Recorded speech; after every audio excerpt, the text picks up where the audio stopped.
all the videos I watched on this S.O.G Tac-Au compact never mentioned how great it is or would be for a woman's carry. Look at this.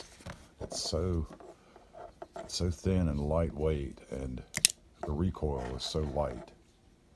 This will be great for smaller hands, or a woman to carry in her purse or even in her pocket.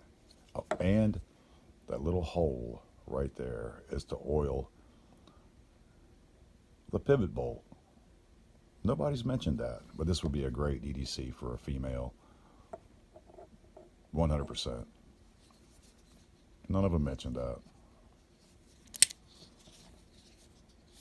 And made in the USA.